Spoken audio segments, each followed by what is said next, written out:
So now ब्रैडकॉम group limited आप देखिए number से आ गए थे 12:30 बजे ऑलमोस्ट। बहुत थका देते हैं ये नंबर्स, काफ़ी देर बाद देते हैं। अब इतना देर कौन है यहाँ पर जो है ना जगता रहेगा, तो ये भी एक प्रॉब्लम आ जाती है भैया कि यहाँ पर क्या किया जाए। नंबर्स तो नंबर्स आ चुके हैं और आपने कहीं ना कहीं देख भी लिए होंगे, पता भी चल गया होगा। ठीक है, हम थोड़ा सा उसको समराइज कर लेते हैं। बट नंबर देखकर आपको मायूसी लग रही होगी और आपको लग रहा होगा कि बीसीजी जो है ना वो बहुत ज़्यादा डाउन जाएगा। देखिए आधे से ज़्यादा लोग जानते हैं ये सीजनल क्वार्टर था और ये सीजनल बेस था। 2022 में भी कुछ ऐसा ही देखने को मिला था, 2023 में सेम ऐसा ही देखने को मिला था। हालांकि एक्सपेक्ट हम लोग ये कर रहे थे इतना नहीं देखने को मिलेगा, बट एक्चुअल में वो उतना ही देखने को मिला है। अब ऑलमोस्ट यहाँ पर कंसोलिडेट की बात करेंगे तो कंसोलिडेट यहाँ पर जो है ना 1368.50 करोड़ का यहाँ पर नेट सेल यहाँ पर हाथ लगी है इस क्वार्टर में। अब देखिए यहाँ पर जो है ना year on year base quarter का अगर आप देखेंगे तो 1239 करोड़ रुपए से बढ़कर 1368 करोड़ पर यहाँ पर जो है ना नेट सेल पहुँच गई है। तो वैसे अगर आप शीट पर नंबर देखें तो भैया बहुत अच्छे हैं। ठीक है, अगर हम अपनी एक्सपेक्टेशन को थोड़ा सा साइड करें तो कि हमारी एक्सपेक्टेशन बहुत ज़्यादा थी, अब वो हमारी एक्सपेक्टेशन जो है ना वो नीचे आ चुकी है, तो हमें लग रहा है बुरा। तो वो बुरे मानने वाली बात नहीं है, जो नंबर्स दिख रहे हैं उस पर बिलीव करिए बस। तो year on year quarter basis पर अगर आप देखेंगे तो अच्छे नंबर्स हैं, और लेकिन क्वार्टर दर क्वार्टर बेसिस पर अगर आप देखें तो 2863 करोड़ से घटकर 1368 करोड़ की यहाँ पर नेट सेल निकल के आई। ऑलमोस्ट 50% का डाउन साइड है क्वार्टर दर क्वार्टर बेसिस पर, और ये सीजनल क्वार्टर होता है। लग रहा था कि इस बार अच्छा आएगा, बट एक्चुअल में आया नहीं। स्टैंड लोन का भी कंट्रीब्यूशन जो है ना वो बढ़ता ही जा रहा है। 92 करोड़ से यहाँ पर जो है ना 112 करोड़ का यहाँ पर जो है ना year on year quarter basis पर अगर आप देखेंगे तो नेट सेल निकल कर आई है। तो टोटल इनकम बढ़ रही है। इंडिया के अंदर जो है ना जो बिजनेस, एक छोटा बिजनेस था, वो बड़ा हो रहा है धीरे धीरे। यहाँ पर सबसे बढ़िया बात यह है कि आपका यहाँ पर ईयर ऑन ईयर अगर आप कंपेयर करेंगे तो 5017 करोड़ से नेट सेल बढ़कर 7390 करोड़ की नेट सेल निकल के आई है। ऑलमोस्ट अगर आप देखें 2390 करोड़ का जंप देखने को मिला है नेट सेल में पूरे साल में। तो ये अपने आप में एक रिकॉर्ड बात है। हालांकि $1 बिलियन का जो आंकड़ा है, जो 8200 करोड़ का है, उसको छूते छूते यहाँ पर जो है ना दूर रह गए। बट ऑलमोस्ट अगर आप देखें तो कितना 800 करोड़ का यहाँ पर जो नंबर्स है ना, बस नेट सेल की जरूरत थी। क्वार्टर में कर सकते थे, लेकिन अगर आ जाता वो तो फिर मज़े ही आ जाता फिर।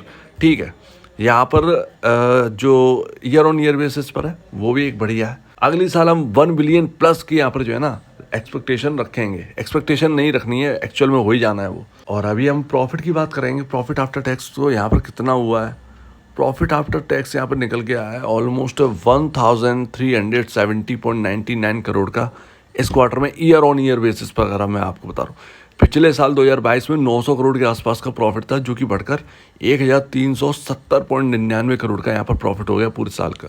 अब हम देखते हैं क्वार्टर दर क्वार्टर। तो क्वार्टर दर क्वार्टर अगर आप देखेंगे तो ऑलमोस्ट यहाँ पर आपका 543 करोड़ से प्रॉफिट घटकर 229 करोड़ का यहाँ पर जो है ना प्रॉफिट निकल के आया है। और year on year quarter basis पर बात करें तो 223 करोड़ से बढ़कर 229 करोड़। तो ईयर ऑन ईयर बेसिस पर कोई दम नहीं है। जैसे प्रॉफिट पहले था सेम टू सेम वही है। क्वार्टर दर क्वार्टर बेसिस देखें तो 50% डाउन दिखेगा, बट एक्चुअल में ये सीजनल क्वार्टर, ध्यान रखिएगा। और आपका ईपीएस जो है ना वो 6.79 पर पहुंच चुका है। 10 करोड़ का तो डिविडेंड हाथ में लगा, 2022 में 5 करोड़ था, तो ऑलमोस्ट 100% का जंप देखने को मिला है, ध्यान रखिएगा।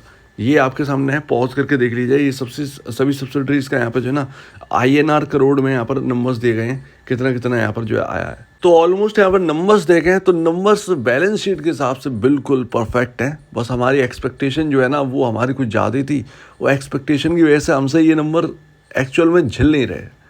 सीधी सी बात ये है, तो वो हमें साइड में रखना ही होगा, अदरवाइज़ हमारे लिए खुद के लिए जो है ना वो कहानी बिगड़ जाएगी। ठीक है ना, तो उसको ध्यान रखिएगा। बाकी ROE जो है ना वो 19.58% पर पहुंच गया एनुअलाइज बेसिस पर। इसके साथ साथ आपका फ्री कैश फ्लो 436.76 करोड़ का यहाँ पर जो है ना अचीव कर लिया कंपनी ने। और ये ROE इतना अच्छा क्यों यहाँ पर जो है ना अच्छा कर रहे हैं, इन्होंने बताया क्योंकि यहाँ पर जो है कर्ज जो है ना वो स्टैंड अलोन और कंसोलिडेट बेसिस पर जीरो डेट कंपनी है। तो भैया 10 पैसे का डिविडेंड दिया है, जो कि यहाँ पर जो है हम सोच रहे 40 पैसे का देगा, वो 10 पैसे का डिविडेंड दिया है। हालांकि आपके एक्सपेक्टेशन जिन्होंने दिया था, मैंने कहा था एक्सपेक्टेशन दीजिए, उसमें से 25 लोगों ने कुछ एक्सपेक्टेशन अपने सामने रखे थे, ठीक है ना। 25 लोगों ने सामने रखे, सिर्फ 3 लोगों के मीट हुए हैं बस। यहाँ पर पहले अभिषेक अग्रवाल जी, जो कि उन्होंने साल दर साल का बताया था 7,875 करोड़ का, जो कि यहाँ पर 7,400 के आसपास आया, ऑलमोस्ट उनके आसपास ही आया है। तो पहले तो वो है। दूसरे यहाँ पर प्रॉफिट का फिगर रखा था फिरदौस अहमद ने, जो कि 185 करोड़ का था, 229 करोड़ का यहाँ पर जो है ना प्रॉफिट निकल के आया, ऑलमोस्ट उसके पास ही है। तीसरे यहाँ पर क्वीन, जो कि उन्होंने कहा था 260 करोड़ का यहाँ पर प्रॉफिट निकलेगा, 230 करोड़ के आसपास ही है, 31 करोड़ का यहाँ पर जो है ना डिफरेंस रह गया। बाकी सभी लोगों के एक्सपेक्टेशन 750 350 करोड़ से ऊपर का प्रॉफिट था, और यहाँ पर हम सबकी तो एक्चुअल में रेवेन्यू का तो भैया आंकड़े कहीं और था, 2100 करोड़ का तो मेरे ही था। तो यहाँ पर बिल्कुल भी यहाँ पर ये मत सोचिएगा कि नंबर्स ख़राब है, नंबर्स उनके हिसाब से बिल्कुल ठीक है, कंपनी के हिसाब से। हम लोग अगर अपना एक्सपेक्टेशन रखेंगे, हमारे एक्सपेक्टेशन की वैसे भी कोई वैल्यू थी नहीं, और यहाँ पर भी कोई है नहीं, ठीक है ना। और कोई बताने वाला भी नहीं है कि भैया ये एक्सपेक्टेशन थे, तो ये भी एक गौर करने वाली बात है। सो उम्मीद है आप इस बात को समझ गए होंगे। पिछली बार 2022 में क्या सीन हुआ था, अचानक से गिरा था लेकिन वो रिकवर हो गया था, बिकॉज सबको पता चल गया था फिर सीजनल है, ठीक है ना। तो ये सारी बातें हैं। अब मार्केट ओपन होने में लमसम 2 घंटे रह गए हैं, देखते हैं क्या रहता है। बट एक्चुअल में आज अगर रिकवरी के साथ क्लोज हुआ तो ध्यान रखिएगा, फिर हम कहीं 100 डेमा की ओर बढ़ाएंगे। आपका क्या कहना है इसके ऊपर कमेंट सेक्शन में कहिए, और अगर आपसे वीडियो में प्रॉब्लम है, कुछ पूछना है तो प्लीज़ कमेंट सेक्शन में कहिए। और अब वीडियो देखने के लिए बहुत धन्यवाद दोस्तों।